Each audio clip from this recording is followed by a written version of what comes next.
ဆေးပေးခန်းထဲမှာဒေါက်တာတဦးကစိတ်ပြက်လက်ပြက်နဲ့ခေါင်းခါရမ်းနေပါတယ်အမျိုးသမီးတဦးကလည်းစိတ်ပူနေတဲ့လေတံနဲ့ဒေါက်တာကြီးပြောပါအောင်ကျမတငယ်ချင်းရဲ့ကိုဝင်မှာဘာဖြစ်နေတာလဲဟင်းထို့အချိန်ဒေါက်တာဖြစ်သူကလည်းတည်ငြိမ်တဲ့လေတံနဲ့မင်းကလေးရှုရည်နင်းရည်စိတ်မကောင်းစွာနဲ့ပြောရရင်တင့်ကလေးမှာခရိုမိုဆိုးမူမမှန်မှုရှိနေပါတယ်ဘာခရိုမိုဆိုးမူမမှန်မှုဟုတ်လားဒေါက်တာရဲ့စကားကြောင့်ကိုဝင်ဆောင်မင်းကလေးလည်းတုံ့လို့သွားတာပေါ့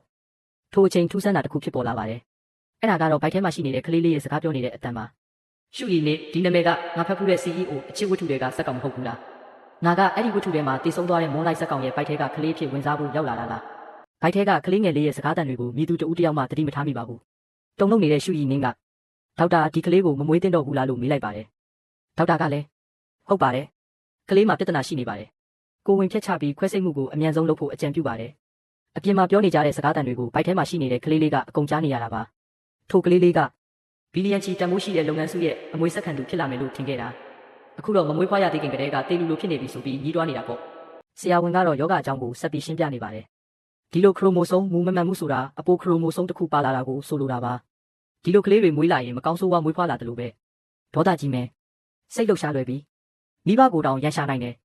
အဲ့ထက်ပိုဆိုရင်တော့ဥပဒေချိုးဖောက်ပြီးလူဖွဲ့စည်းကိုတောင်အနေနဲ့ပေးနိုင်တယ်ဆိုပြီးဒေါက်တာဖြစ်သူကအလုံးလေးပြောနေတာကြောင့်ဘိုက်ထဲကကလေးလေးကလည်းဘာတွေလျှောက်ပြောနေတာလဲဆိုပြီးရန်ပြန်တွေ့ပါတယ်တကယ်တော့ဘိုက်ထဲကကလေးလေးမှာဘာယောဂမှမရှိပါဘူး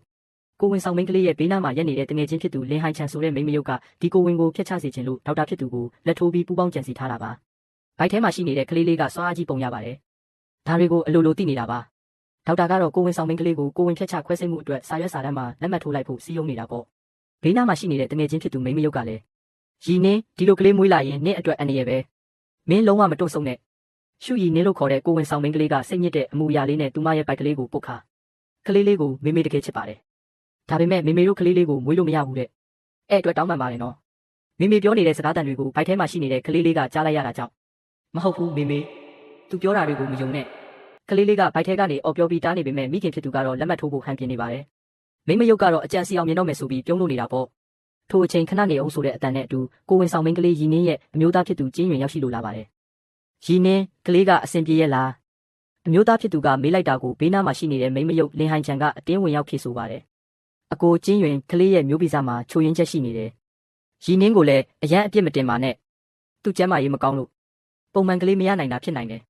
သူလည်းအရန်ဝမ်းနေနေပါတယ်လို့မဟုတ်မမှန်လောက်ကြံပြီးပြောတော့တာပေါ့ကျင်းရင်လည်းရင်တထိတ်ထိတ်နဲ့ကိုဝင်ဆောင်ဇနီးတဲ့နာကတ်သွားပြီရီနင်းသူပြောတာတွေကတကယ်ပဲလားလို့မေးလိုက်ပါတယ်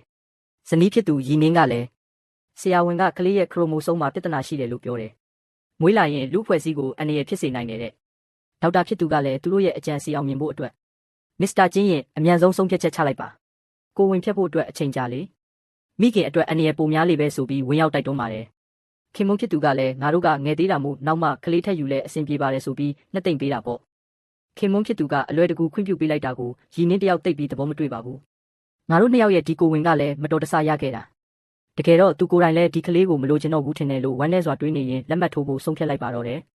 ဘေးနားမှာရှိနေတဲ့မိမယုတ်ကတော့ရီနင်းကိုအသေးသက်ဖို့အထိကြံစီထားတာပါခွဲစိတ်ခန်းထဲကိုဝင်သွားတာနဲ့အသက်ရှင်ပြီးပြန်ထွက်လာဖို့မစင်စားနဲ့